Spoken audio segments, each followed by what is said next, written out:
Started with alcohol, then prescription meds, and then the last go around was methamphetamine Methamphetamine. and like water and all the Yeah. street shit. Sorry, Yeah. excuse me. No, No. you're fine. All the bad stuff. Yeah. Yeah. So what got you into? Why like when did you start using?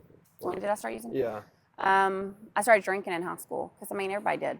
Yeah. Yeah. Everybody went outside and went on the back porch and started drinking. You know. Yeah. Yeah. I mean, but I was sexually assaulted in high school.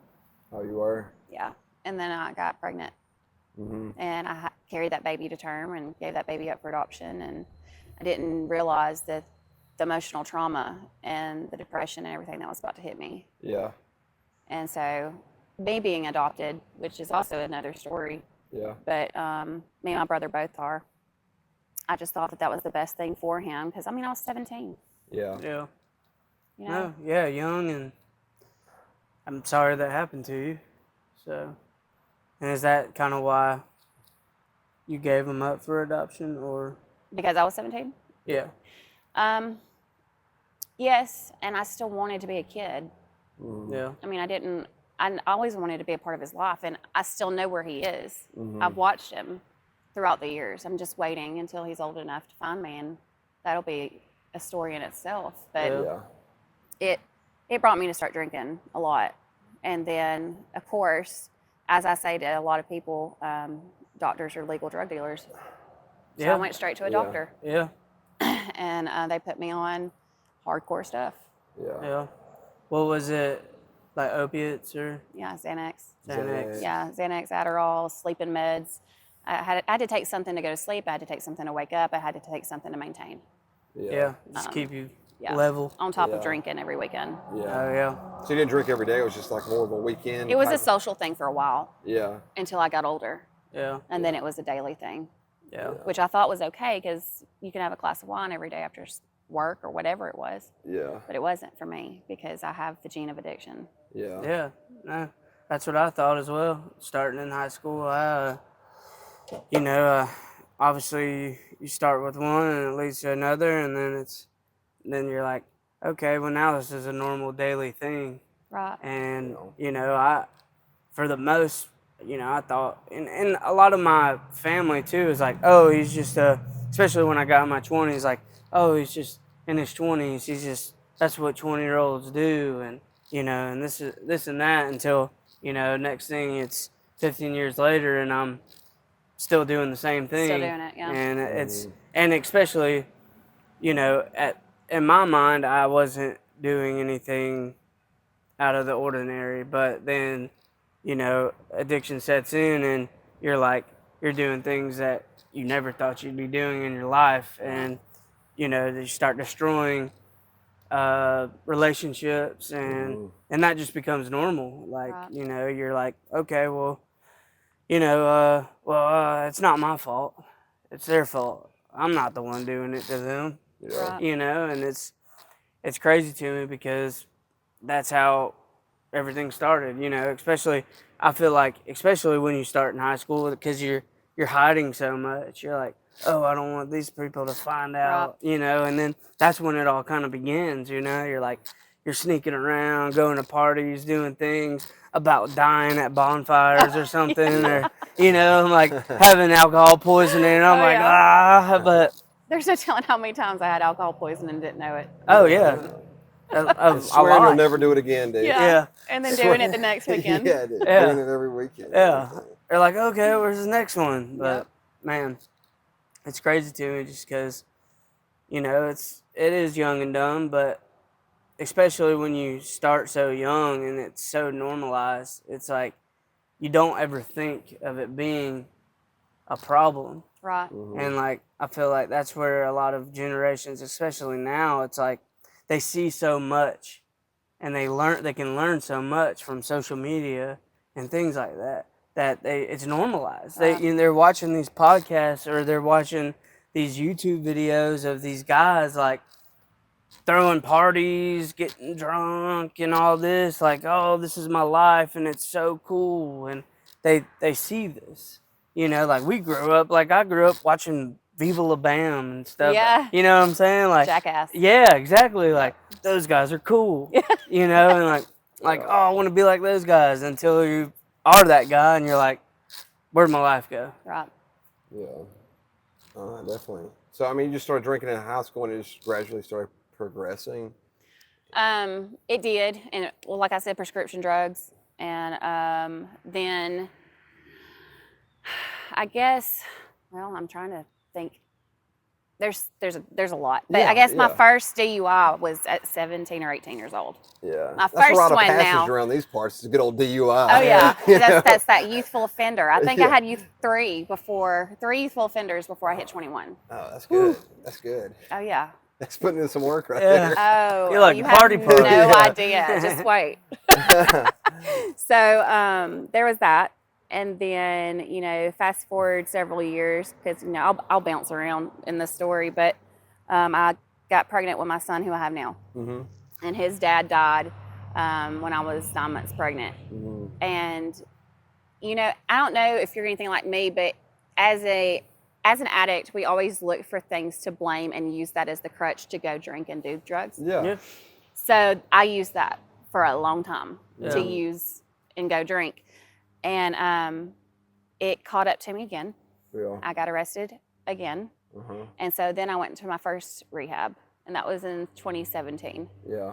I stayed about 8 months, long enough to make me think that I was okay. Yeah. I got out, I stayed sober for about a year. I thought I was okay. I went straight to a doctor because I needed to be on antidepressants and all this stuff. And that's fine. However, with being an addict, having those kind of meds, you can't take just one. No. So eventually I was off to the races again. Yeah. And With prescription medication? with prescription medication, Yeah. but I was always drinking on the side. Yeah. I was always drinking on the side. I could go a month and not drink, but then when I started again, I wasn't gonna stop. Yeah. So I think around COVID time, I finally decided to, be more responsible, get my own place, do all this stuff, and I did. And that was honestly the worst decision I ever made, because having my own life also came with a lot of trouble, Yeah. because I let a lot of people who I didn't need in my life. I let them come around me and my kid. I made a lot of bad choices. I don't even know the total of times I've been arrested. Yeah. I think it's around 14. Mm. Yeah, 7 DUIs. Mm. I don't have any on my Are you not record. in prison? Yeah. How are you talking to us? Yeah. Do you like ride a scooter around? I actually have my license. I did the work. I put in the work. Yeah, Okay. Absolutely. I put in You the can work. do it, Pete. You can. It's possible. Yeah. But no, I guess I knew in the back of my head that when you get pulled over and you're gonna go to jail, don't blow. Yeah, you do. Hey, Yeah. we don't talk about it all the time. You but don't hey. blow. So Yeah. I never got convicted of any of them. They're not Yeah. saying that I wasn't guilty, because Yeah. I was in some of the cases. Some of them Yeah. I just didn't want. They were dicks. I didn't want Yeah. to be around them. Yeah. So I went and did the 12-hour hold, and I got my license suspended for 90 days or whatever, Yeah. paid the fine, get done, I'm done. Yeah, you're done. So I did that several times. But probably, honestly, about 6 of those, I was guilty. I was Yeah. guilty. Yeah. But it wasn't until 2022 that my life had honestly become unmanageable. Mm-hmm. It had been unmanageable, but I didn't see it as unmanageable. Yeah. So I ended up picking up stuff that I should have never picked up in my life. Like I said earlier, methamphetamine, stuff that I don't even know what they make this stuff with. Not just that, just other things. Mm-hmm. Alcohol wasn't enough at that point. I wanted to drown my sorrows and my sadness and everything I could get my hands on. Yeah. And it just came down to me ending up in the hospital from a drug overdose. Yeah. I lost my kid. Mm-hmm. I lost my house. I lost my car. At this point, my family had been done with me for over a decade. Mm-hmm. The only ones that were hanging around was my grandparents, and that's just because they believed in me. Mm-hmm. At this point, I don't know how it was a God thing, because they should have gave up on me too. Yeah. But they didn't. My dad was done with me. My mom was done with me. My brother was there for me, but only in a distance. Yeah. Well, he But probably had to, in a sense. he had to. It was protecting himself. But, when I lost my son and all that happened, I still didn't want to get clean. Mm-hmm. I didn't. I didn't get clean until 6 months later. Yeah. I let my brother got custody of my son. Yeah. And that was the choice that I wanted to keep that way, because I wanted to get myself together. Yeah. But at that time, I thought, I'm going to die. Mm-hmm. So I was making arrangements for my son to have a life, Yeah. because I was not going to be around to do it. Yeah. And I had a boyfriend at the time that I was dating, and he was not a good one. None of them were back then. Yeah. Very few people that I ever dated in my life turned out to be anybody that was decent. Yeah. Otherwise, they were putting hands on me, using me, taking from my family, doing all the bad things. Yeah. So this specific one ended up, he overdosed in December, and I don't remember the next 4 months at all. I don't remember anything. I don't know if that's just a way of God blocking it, because I don't need to remember it. Yeah. I still to this day try to dig up the memories in my head, and I just can't. Yeah.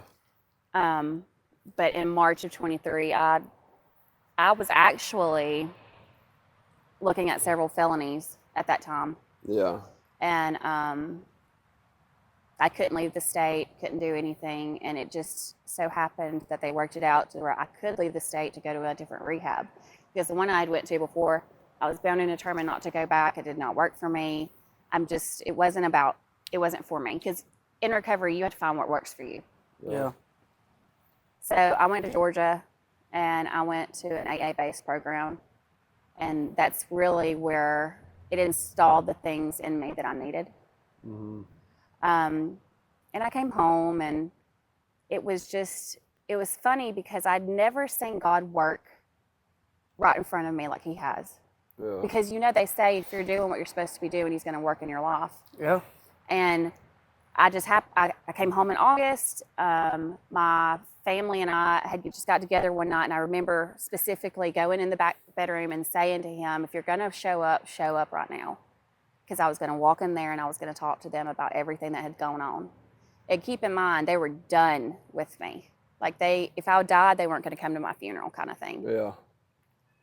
And I go in there, and it wasn't within 20 minutes of speaking with them, and we're hugging and crying, and God just showed up and started restoring my family. Mm-hmm. So then in October of 23, which is this past year, I started going to Daystar Church, and I found a real family there. I went through freedom.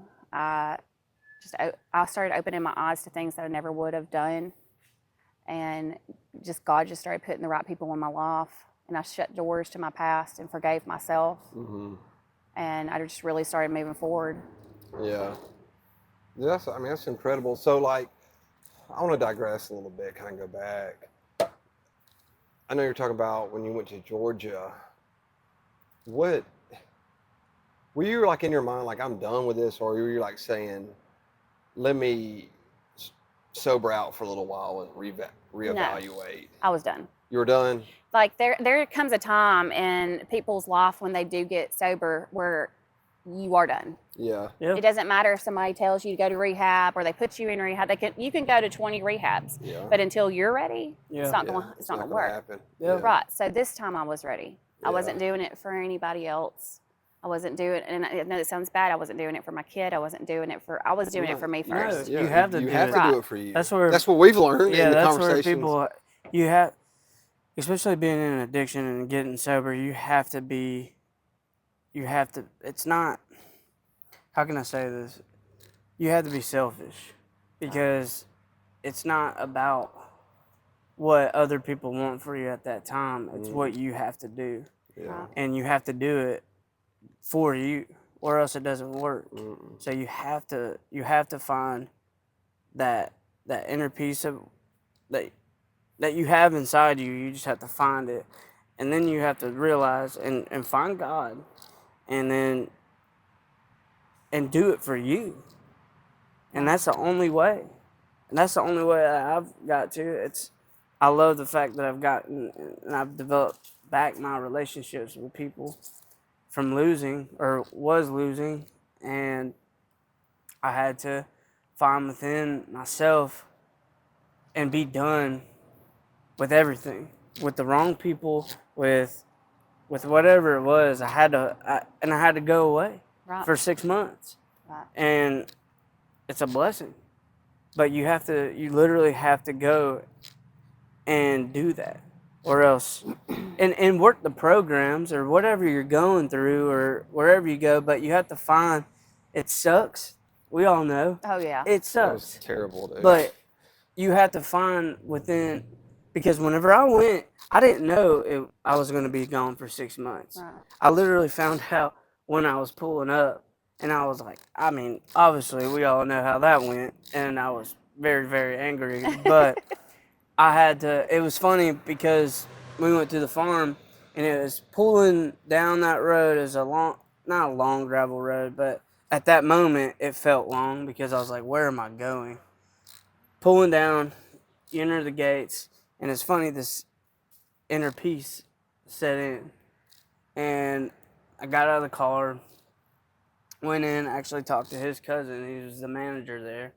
And he's like, I just remember, he's like, well, you ready? And I'm like, yeah, I'm ready. And from then on, I walked out the door, got my bags, and went to the dorms. And I was sitting there by myself, and I literally I thought to myself, I'm like, okay, Chase, well, you're here. You either do this positive or you do it negative. Right. And from then on, I chose positive. Right.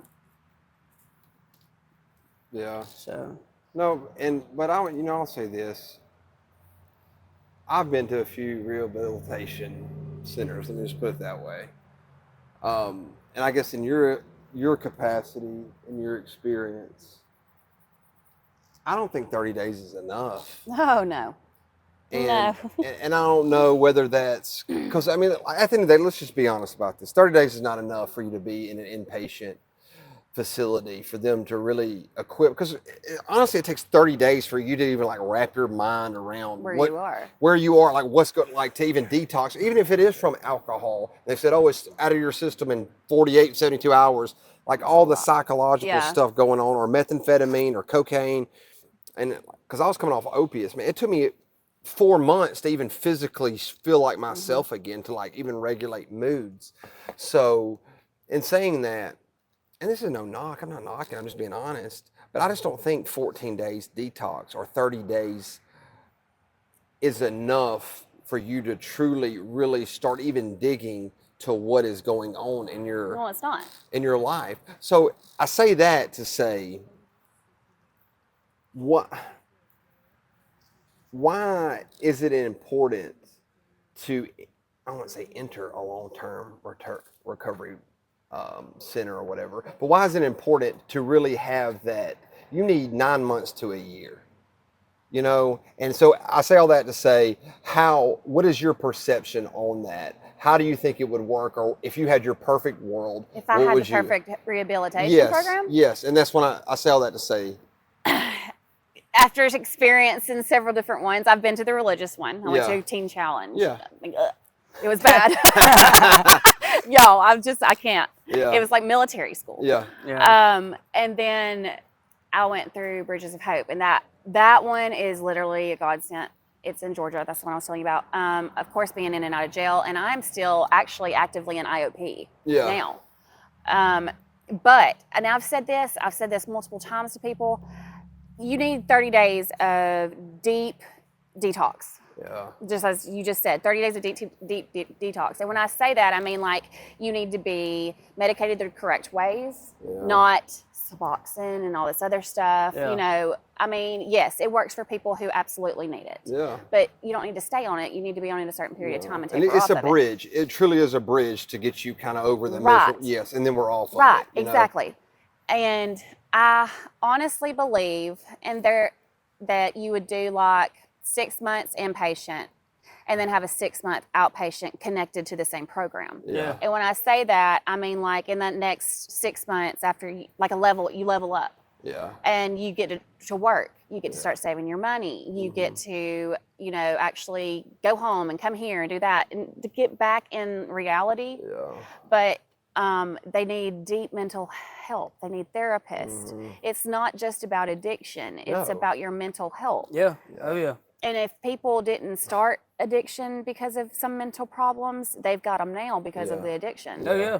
By far. So my perfect rehab would just be like, you know, staying somewhere for 30 days and then moving up and then being able to level up into something else and being able to get back into reality. I didn't have that the first time. Like I said, when I went around the first time, it took me for a win. I mean, I've had PTSD for a while because of some of the stuff that I've gone through Yeah. with programs. Yeah. But honestly, some programs set you up for failure Yeah. because you're staying there for a year and they have no grasp of reality when they get out. So immediately they go back to what they've always known because they don't know how to move forward. Yeah. And look, and this, you'll say that, and look, again, please don't take it as I'm knocking. But if Jesus could keep us sober, we'd all be sober, right? So there's another, I believe in like a mesh of a clinical base and a spiritual side. You can say God, you can say whatever that Yes, capacity is. your higher But- power. Yeah, but there's a real clinical side of biologically what is going Absolutely. on, and trauma and psychologically going on. And I think really in a perfect world, which we don't operate in a perfect world, the marrying of those two kind of meshing together, because man, I've seen it where you have the religious side and then you have the clinical side, and they do this because at the end of the day, it's about people getting sober. Right. And Chase and we talk about, I don't care how you do it, because there's a million different ways I see people have done it, right? And people are like, you know, on the spiritual side, it's this way. On the clinical side, it's only this way.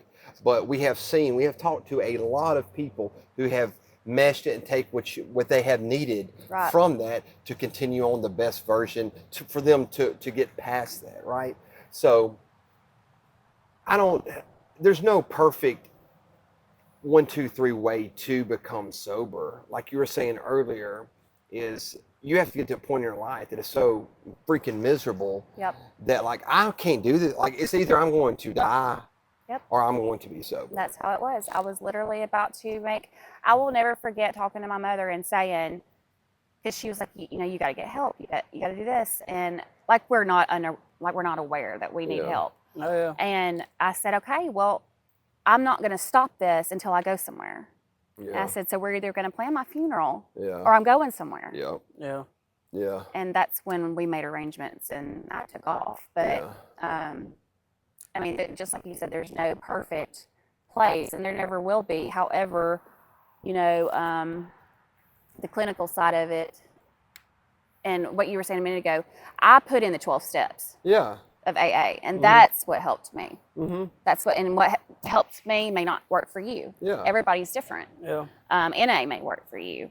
But putting all that together does help. However, going to a Christian-based program is also very hard.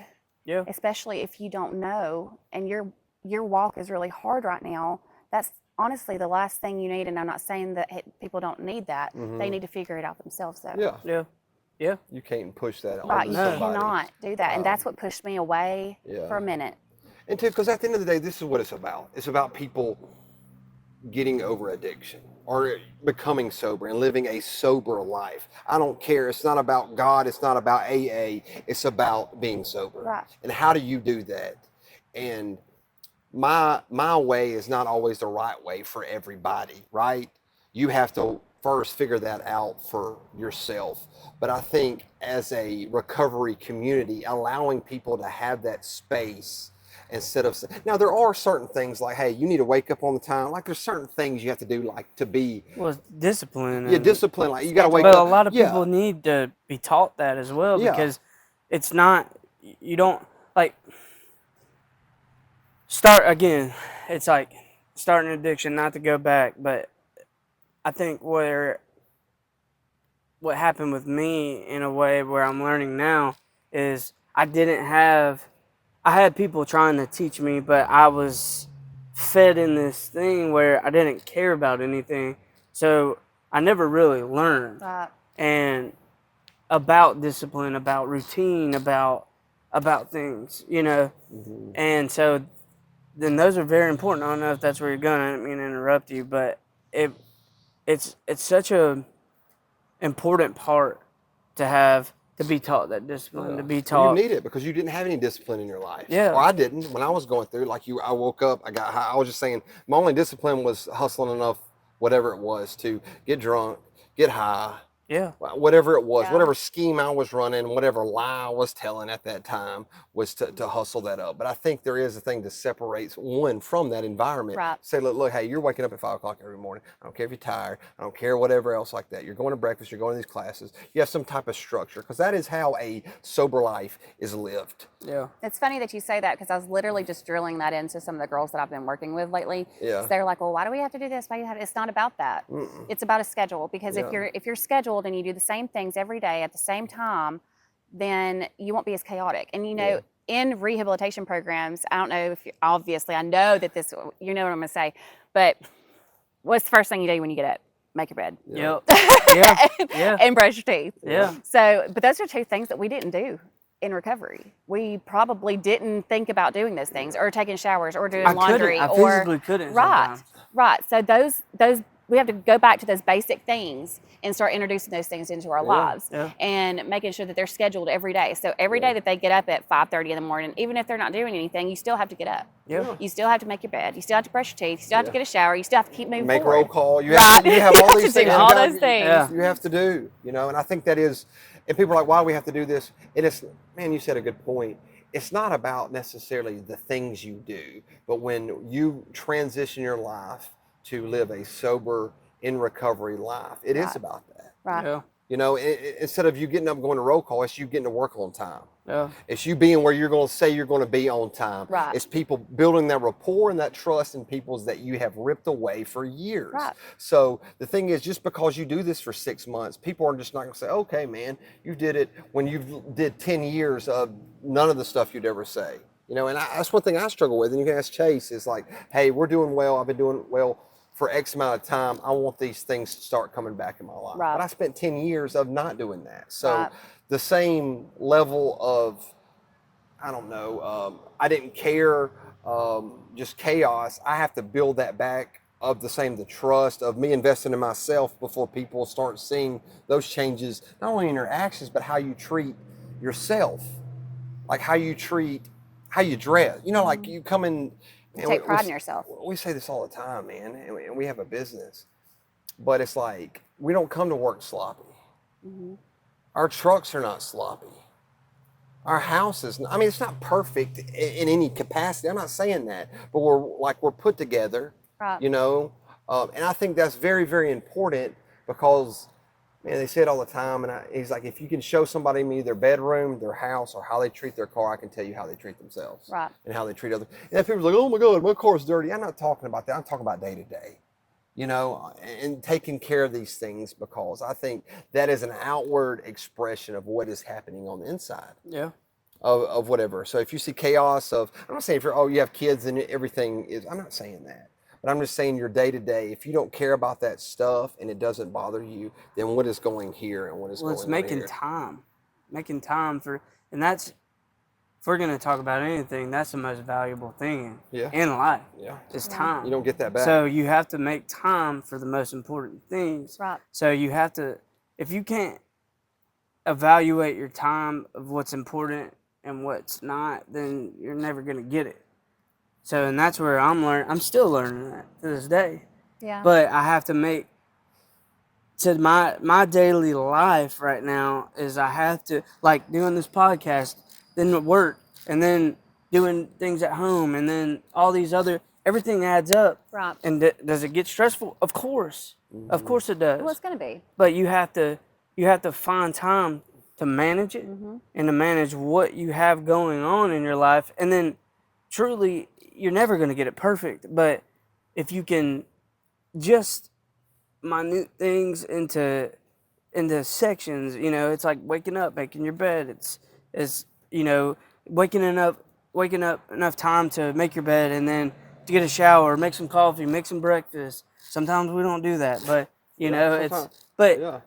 the thing is like, But you still did it. yeah, and then starting your day off, Right. or it's simple as waking up and thinking of something positive, and not, Affirmations. yeah, and don't, because you wake up in a piss off mood, guarantee 100% of the time your day's gonna be shit. Right. I mean, it's just, and that's, Yeah. it happens to me on a daily basis sometimes. There's some days I wake up and I'm like, don't talk to me. but I have to figure out, sorry. Lost train of thought now. Yeah. No. It's just in my mind. I have to tell myself that every day to make a positive. If I want something positive, I got to make it positive. I can't.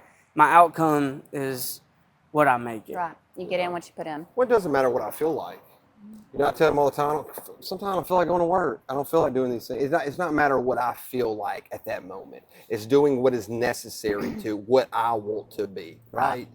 You know, I don't want to always have hard conversations, especially like money with the customers. So like, hey, we ain't doing this, you know, and then be like, oh, but you know, I don't always want to do that, but it's necessary. Right.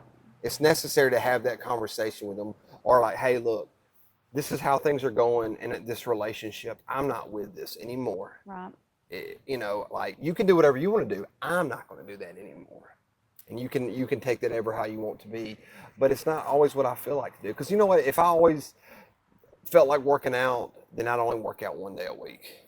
If I always felt like waking up, I would never be on time to anything. Right. You know, so it's not what I necessarily feel about. You know, but anyway, I know we've talked a lot, but so Yeah. Sorry. yeah, we just go down rabbit holes sometimes. It's funny though because I used to be so sporadic and everywhere, Yeah. and I was very lazy, and I didn't want to do anything, and I just did what I had to do. Mm-hmm. And now I'm a very scheduled person. Like, I have a binder, and I have everything wrote in every day, Yeah. and I have like my amount of money that I can spend on this day. Like, Yeah. I write everything down now. Yeah. And it's insane to me. And the words that people use to explain or say, oh, well, she's this now, and I'm just like, I would have never thought of people saying that about me. Yeah. You know, No. Crazy. it's crazy. Yeah. Yeah. crazy. Or like inviting me to places.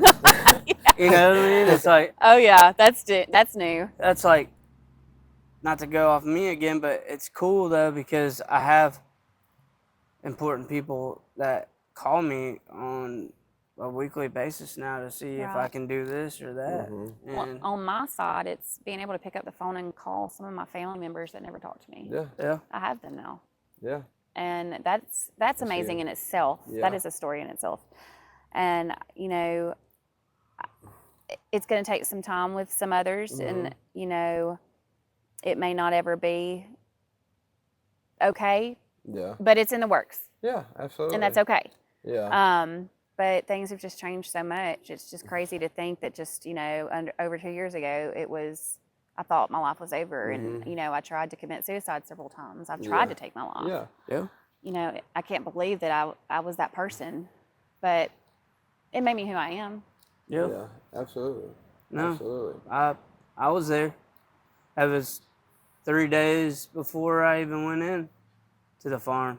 I was about to take my life. So, you know, it's funny. You never think you get there. Yeah. And we talk about that a lot. It's, you know, people, that's my main mission with this podcast, is to find the lost people Mm-hmm. and to help them come back, because to make them realize they are not alone, that they know Right. people go through it and they can get out of it. Right. And so, you know, and it's going to take hard It hard sucks. work. It's not. Yeah, look, No, if it's you're not looking for an easy. easy way out, this ain't No. the way. No. You know, there's no easy way of it. But the easy way that they're thinking isn't the right. And it's not 30 days. No. It's not, let's just find something quick so I can get a piece of paper to say I'm Yeah. done, I've done it. No, you have to put in the work. Yeah. You have to. There's no way around it. There's I no mean, way around it. It's not unfortunate, but I will be putting the work in for the rest of my life. Yeah, absolutely. you have to. It's every day. Right. It's day to day. It's not like I'm done. Yeah. No, I am in recovery. I am recovering, Yeah. but I am going to be doing it every day. So I tell some of my girls all the time, I'd say, you know, if it was easy, everybody would do it. Yeah. Yeah. This isn't built for everyone. Mm-mm. And, Mm-mm. you know, I wish it was, but it's not. No, No. it's not. You know, like I said, if it feels easy to get sober, then there would be no such thing as addiction. And here's the thing too: is the people that are doing it, and then they're like, "Okay, my life, it's grand now." No. Now you're comfortable, Yeah. and that's the worst thing you can do, is be comfortable in addiction or being an addict, Yes. because there is no comfortability. You shouldn't, you know, in life too, shouldn't be comfortable. Yeah. Honestly, you should, you know, of course, your family and things, you're supposed to have people that make you feel comfortable, okay. Right. But your life's decisions, and this is, I'm just now learning this, is every day, it's like we're starting new jobs and things like that, and adding more contractors just to put in a little 2 cents. And we're going on these custom jobs, these $1 million houses, and things that I've never done. I mean, I've done it into a sense, but I haven't. And so, and that little voice inside my head, and I'm like, oh, you can't do this. You can't do this. Yes, I can. Right. That's where the comfortability, because that voice is going to come to you, and it's just like addiction, because those voices you hear, whatever, you may have heard them physically, whatever it is, but those voices, you can control those. But being comfortable isn't the way of controlling those. Well, it's funny that you say that, because when I went to Georgia and went to that rehab, one of the first things he asked me when I came to, I was in bed for 2 weeks. Yeah. But when I started socializing and getting to know people, he said, "Are you uncomfortable?" And I said, "Yes." And he said, "Then you're where you need to be." Yeah. Because if it was comfortable, Yeah. it would be too easy for you. Yeah. And that's the And that's that the stuck truth. with me. Yeah, that's the truth.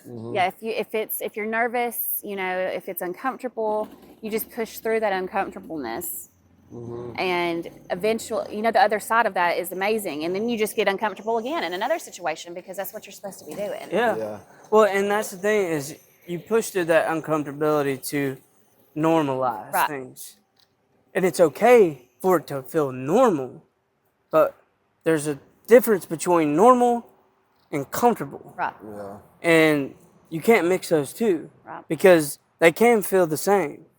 Because, yeah, we do something every day, that becomes normal. Cool, you're learning. But when it becomes comfortable, that's where you need to kind of step back and be like, okay, where am I going? Right. Is this the right thing? Is this, you know, it's figuring things out. And like, I don't know all the answers, but I just know that's how it works for me. Is if I feel comfortable, I'm like, whoa, step back, dude, step back. Start. Now I got to think, because that's the past too. It's like, Yeah. okay, well, that's why a lot of people are like, I want to forget my past. I don't. Because that's what drove me to be who I am today. But also my past is where I got comfortable. Right.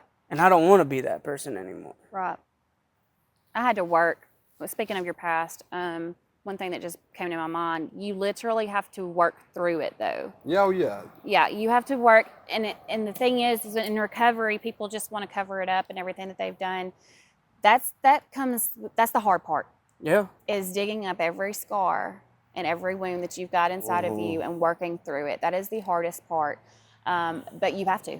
Yeah. You can't just put a Band-Aid over it and think it's going to go away, because it's not. It's Yeah. going to sit there, it's going to fester, and you may be sober for 6 months, but unless you've worked through it, it's going to come right back up when you don't know. Yeah.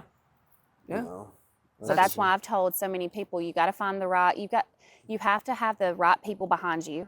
Yeah. You have to have the right therapist. You have to have those right doctors, because yes, God did make doctors, the right ones, and they'll put them in your path. As long as you're on the path that you need to be on, God will put you on with the right people. I promise. Yeah. No doubt. And you know, that's what I've been on this past year. Is it's been on an amazing different path. I don't have any association with anybody in my past when it comes to people. Yeah. Yeah. When I was done, I was done. Yeah. Yeah. I got a new number. I got a new social media.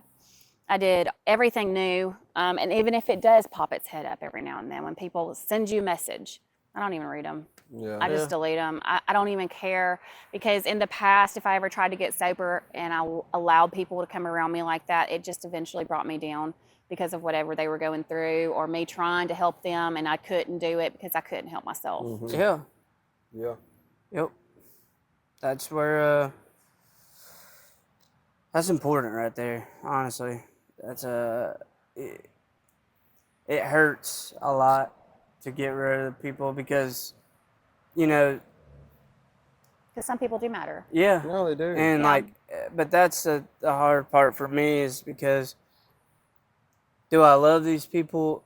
There's some I don't, you know what I mean? But there are people in my past that I do generally love. Oh yeah, I just still have 'em. cannot be around them. Right. And it hurts, because it's you have to love people from afar, and that's one thing I'm learning still is Well, and I'm not strong enough yet. yeah. Yeah, I'm approaching 2 years, but I'm not there yet. Yeah. To if very few of them I have had relationships with for a very long time, and they're so close to me, they're like family. So I have not spoke to any of them. However, I know one day it'll happen. Yeah. Whether I run into them or they message me. They don't have my phone number or anything like that, but it'll find a way. It always finds a way.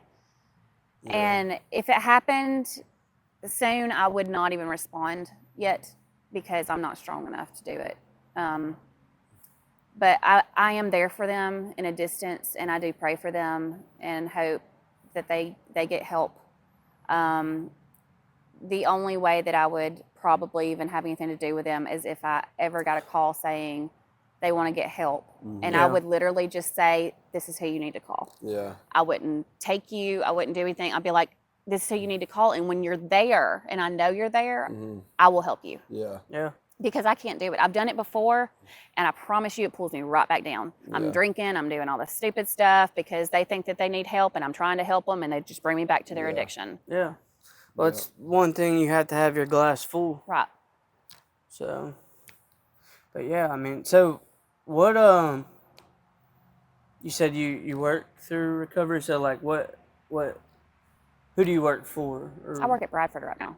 Okay. If you're comfortable talking about this. Yeah, don't have to- if you can. Yeah, I mean, well, I can't discuss obviously Yeah, certain yeah. things, Yeah, but yeah, I can say I work at Bradford right now. Yeah. My end goal is to go back to school and be a counselor, I got you. whether it's there and somewhere else. But and then I just want to keep pushing forward. I mean, I feel like there needs to be more places for people to go, especially after they leave rehab, because their next steps are really hard. Yeah. To have houses that are not just halfway houses. They have therapists that are there. Yeah. Yeah. They have the help they need. They have the jobs they need. A lot of people that are leaving jails, prisons, rehabs don't have those resources. And so eventually I want to be one of those people who can help do that. Yeah. So, 5-year plan, counseling, peer support counselor, just doing anything I can to give back, because I made it such a wreck of my life for so long. The least I can do is give back. Yeah. Absolutely. Absolutely. Yeah. That's all. That's all we're trying to do, is freely give what has been freely given to Right. us. And that is what it is. We just want to have people like you on that share a different perspective than us. Right. And we all have different perspectives. We might have went through the same program, but our backgrounds are you know, and how we do it is a little bit different. Because me and Chase, you know, we talk all the time, but we do things different ways. Right. You know, we go about things doing different. We connect to our sobriety in different ways. You Right. know. Different stories, same goal. Yeah, exactly. But I think it's very important for people to hear those different things because, and we're talking about it earlier. There's a million people that could be able to talk to me and him, two dudes, right? But then they're like, you know, I don't know what it's like for a woman to really go through recovery. You know, Right. I don't know how that is for that, but I think it's important for them to hear, or someone out there to hear about that. Right. You know, because I mean, guys are a little different. Yeah, Yeah. you know, and but a guy might get something out of this that he wouldn't necessarily. Again, Right. you never know, so that's why whether I agree or disagree or am unbiased or don't care, I think it's important for Right. people to hear. I do. I believe that, you know, women are a little more mental, Yeah. and that may be wrong. I mean, that could be wrong, but we just hold our emotions different than guys do, Yeah. so we take it harder. Yeah. Yeah. So for us to recover is a lot harder because we feel so deeply. Yeah. No. Yeah. If that makes any sense. It does. It really so does. we really have to break down and work through every single thing that hurt us. I mean, Yeah. you know, when they say to make amends, when they say to talk about all your wrongs that you've done, so you have to get it out in the open, and you know all those things. Yeah, no, I just It's laugh because when Chase will be at a job site, Yeah. and I'll just tell him we'll be working away, and I'll just tell him something so messed up. Well, I hear And we'll just keep working. I'm working on something, and I just hear Chris in the background saying words that really don't need to be on camera. So, and I'm like, what, dude? Like, he's like, nothing, and I'm like, is everything okay? He's like, yeah, I just remembered something stupid I did, and like, I do the same thing. I'm just like, I just need to say this. or I'll just start laughing. He's like, what's so funny? I'm like, because you got to get it out. this, like, you know, like, I remember, you know, and like, and that's just, it's a part of life, man. Yeah. Like, especially going through that, what we've been through, we've done a lot of stupid things, and those aren't yeah. necessarily going to go away, and some of them are embedded in our memory, but there are ways to get over that, and you can't hold them in. Yeah. Right. That's the worst thing Well, to do. I told Chase, like, all right, dude. Go back to work. You know? Like, okay, but he's used to it now. Yeah. You know? I just let I'm him sorry, get I it didn't out. start laughing in the middle. No, of Oh it. yeah. It no, made me you're think- good. It made me It's not think of bothering that. It's me just any. I some- just have like a squirrel brain, so when you did that, I forgot what I was talking about. Yeah. No, just how women is different in recovery than a man's perspective in the process. Even though it's recovery and there's certain things similar, Right. holistically, I don't know.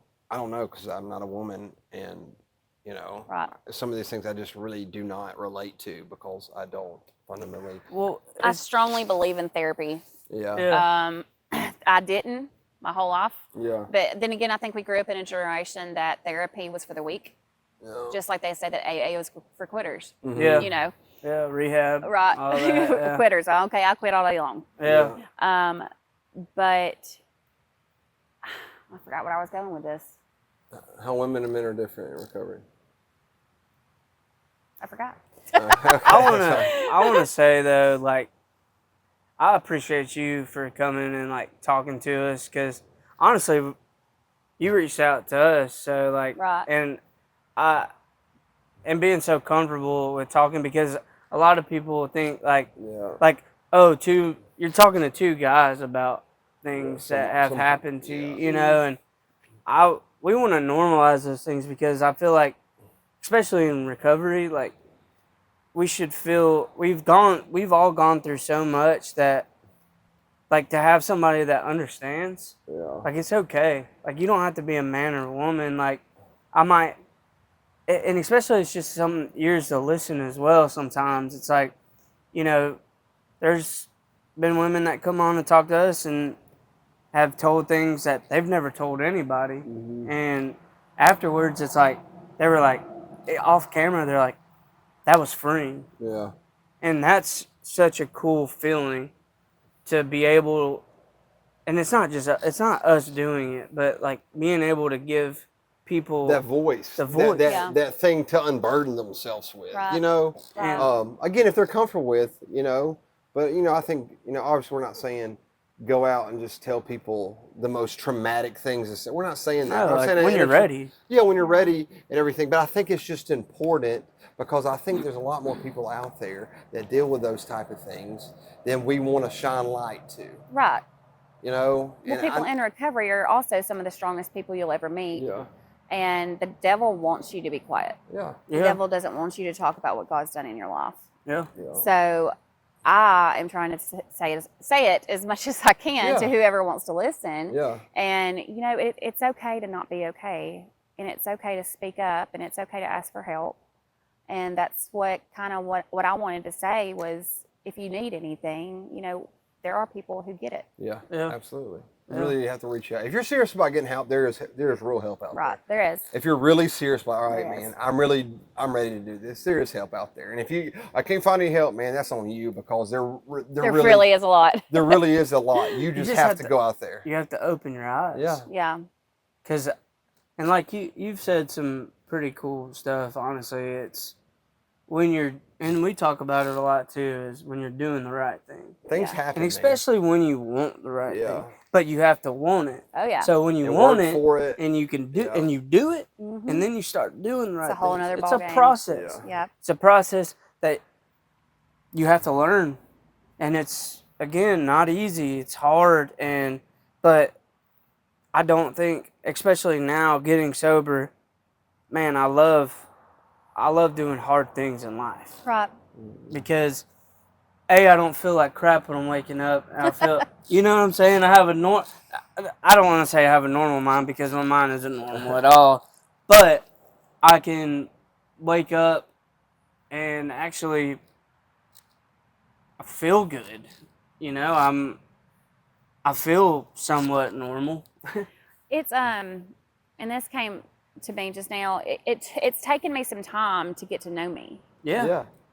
because I've never known me sober except when I was a kid, obviously. But Right. for 18 years of my life, I was doing something, Yep. and I was a version of myself that no longer exists. But I mean, she's in there. She's just dead inside. Yeah.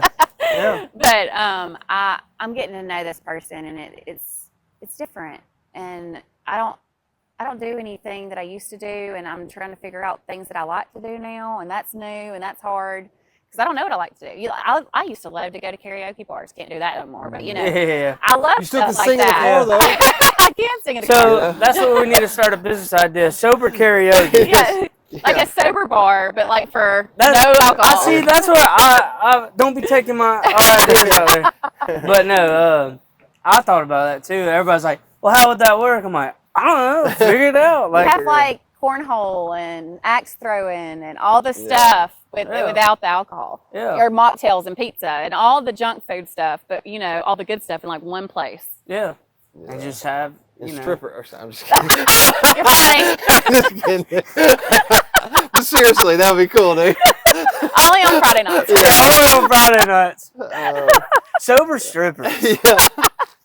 Hey, there we go, dude. I No, think that's a nun. that's a joke. Yeah, that's a joke. That's a joke. No, he's Catholic. He's It's all right, Catholic. dude. I'll just go to confession. Be all right. That's fair. No, but I mean, but the things is they're all possible to do without any kind of substance, any kind of anything. I mean, and that's the coolest part is we just hit our year just a week ago. Mine was a week ago, right? Last Sunday. Oh, awesome. Yeah, last That's Sunday. his year. So do y'all do AA? So you don't have your 1 year coin or anything like that? No, I would go to Celebrate Recovery, but we have been so busy, and that's not an excuse. I'm just saying, like, really, but we have goals right now we're trying to set, and so.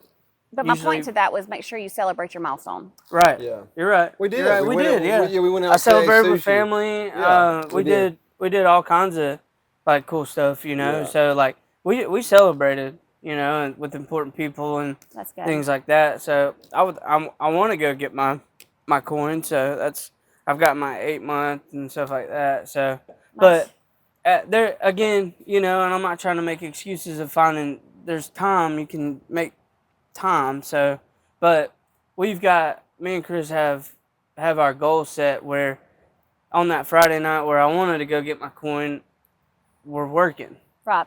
But that's what I want to do. It's not, oh, I got to work to do this. Like, no. We have a goal. Right. So that's where, where I was going with this is that's the coolest part because in my mind now is, especially reaching that year, man, I was emotional. Like, I mean, I Oh, yeah. literally woke up, I was like, and it's just, we've talked about it too. It's like, isn't it crazy? Like, we haven't drank alcohol. We haven't Smoke put, weed. I haven't ingested Adderall. I haven't done, You I haven't done, nothing. I haven't put cocaine. I haven't done anything for a whole year. And like, that's talking about a cool feeling. Yeah, that's crazy. Some people wouldn't understand, but it's No, like, because some people are going to say, well, that's easy. Yeah. No. That's how it's supposed to be. Yeah, that's how it's supposed to be. be. Just put the beer down. yeah. Okay. Yeah. Okay, Grandma. Yes, ma'am, Betsy. Yeah. All right. But Yeah, that's. I wish it was that easy. yeah, but it's just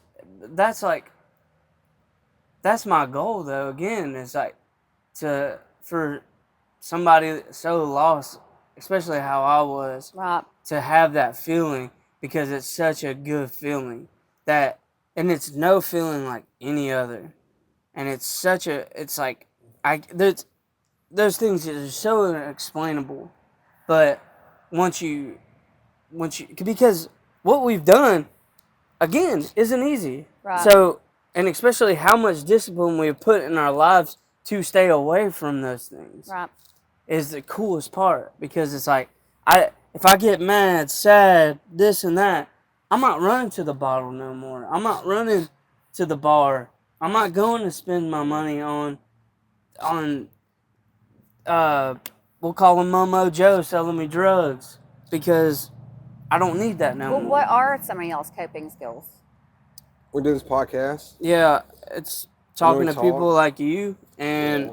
We have a lot of people like just through my family. Just And you go to the gym, clearly. yeah. yeah. I mean, we work out, and that's another thing. I is do like, too. I mean, You know, but we and that's one thing. I was like, I don't care how tired we are today, that we're going to the gym, man. Right. And that's another thing that's big in my life. It helps my mental health out. But we talk, like, you know, on Sundays, but we talk to a lot of people in recovery throughout the week. People call us all the time. And we just have a goal in where we're at right now in our life and where we're going with our business that we don't have a lot of time to do it. And I mean, you do whatever you want to understand what works for us. We have taken on so much stuff that we don't, from the time we wake up till 6 or 7 o'clock at night, by the time we eat, go to the gym, it's over. The day's Right. done. The day's done. And is there a time that I want to get involved and we went to Soberfest. We do all these other things, but we still literally have to take time and say we cannot do nothing right here. Well, we got when to do do you it take too. time for yourself? Right now, this is the time for myself. You know, and I would love to tell you and be honest with you and say I It's I at love what I night? do at night. Yeah, But that is important too. yeah, it Yeah. is. Oh. Make sure you take time for You know, yourself. and I try to, but there's just right now and where we're at and the things we've prayed about and worked for are coming to fruition. So there's some unbalance in our life Well- right now from work, and it's just that's part of growing. That's just part of where we want to be. You know. Even if it's 20 minutes Well- in the morning and you're showered. Yeah. Take that time and Oh, yeah. just, you know, Well, driving to work, we'll talk about stuff like Yeah, that. Yeah. You know? but my biggest thing is like, and it's working out, but I also take time. I go golfing. I do a lot of extracurricular activity, especially now it's becoming fall. Like I love camping. Oh, yeah. And here's the coolest part is this year I get to go like camping, and I've never camped sober, ever. So I'm looking forward to my things because I even through my addiction I love doing them, but I wasn't doing them the right way. Yeah. So the coolest part in my mind, and especially seeing the world how I see it now, I like going, and it's taking that time to evaluate things that like the world's freaking beautiful. Right, it is. And like to You see see it differently. Oh my Yeah. gosh. You do. It feels You can different. appreciate It it. smells different. I can remember it different, Yeah. you know? You And can remember what you did yesterday. right. You can interact with it different. So, it's a different feeling. That's where I like to take the time for myself, because even if we are in this busy, me and Chris, we do take time. We're like, all right, like look out, it's a beautiful day, Right. you know, and that's where I try to take those things, because you talk about therapy and then like our counseling. We had a really good counselor too to the farm, but one of his things was to teach about like the things you did, like you can still not necessarily do what you were doing, but you can take that, like golfing, instead Right. of going and drinking, Right. like it was going to get coffee before, you know, and changing your Yeah. pace of things. So that's what I like to do now. It's going, and instead of stopping at the gas station to get beer, I'm stopping, I grab my water, maybe an energy drink, and then, you know, afterwards we go and get something to eat. And instead of going to the bar right after, you know, so you can do the things you love without the No, things I you haven't were been to the doing. beach yet. I haven't either. I haven't That's either. going to be a tough one. Yeah, I for haven't me. experienced that one either. That's a hard one. Yeah, for it is. sure. And somebody said that to me the other day. How do you do some of these things that you obviously go to like hand in hand? And I'm like, I don't know. I haven't done those yet. Yeah. I Yeah. just haven't put But you myself. have to but the right timing will come when the right Oh, yeah. timing It is, will. you know. It will. And it's having those people around you. You know, it's like you can't go with your friends or whatever that drink every day, because, or even at the beach, like, oh, I'm gonna have a beer. Like, you can't be around that. Go with sober friends. Go with, even if it's by yourself. Right, and I dude. said that the other day because obviously holidays are rolling up and holiday parties and all this kind of stuff are a big Right. thing. And they said, well, how are you supposed to go to these things? And obviously it's going to be in front of you. I said, well, just don't do it alone. Go with somebody who's sober and has been sober longer than you. Accountability. Right, have an accountability partner. And if you must go by yourself and you know that it's going to be there, show up early and say your hellos. That way you can get out of there before That's what the we mess do. does. That's what we Right. do. Literally, we'll We had a go. friend had a birthday party at a bar. I said, we're getting in and we're getting out. Right. Yeah. You know? Eat, And look, yeah. we're getting out and saying, hey, buddy, blah, blah, blah, like, you know, talk, hey, how you doing? And then we're going home, man. Yep. I mean, and I don't think there's anything wrong with everybody else No. doing that, but I'm just saying for me, like, I'm going to get in, say what's up, dude. I'm going to stay an hour. Hey, man, I got to go. And It's Right. like 10 o'clock. Because it's know? like that time to leave, and then you know yourself, and you're like, okay, well, I'll stay a little longer. Well, guess what, buddy? That little longer just turned into, oh, I can have that one beer. Yep. And that there again, that lines right up with what we were talking about earlier, where you're scheduling and you're being on track. If you're going to do something like that, heck, if you have to, if you're that bad, put an alarm on your phone. Yeah. And when the alarm goes off, that's time to Yeah, go. that's my time to go. Yep. That's my Well. time to go. Well, anyway, well, thank you for coming on. You're I welcome. ain't trying to take up too. We got to go all the way back to Vestavia, and I got to go back run by my mom's house too. So, thank you so much for coming You're on. We welcome. really do appreciate you coming on You're and welcome. sharing those things with us. You know.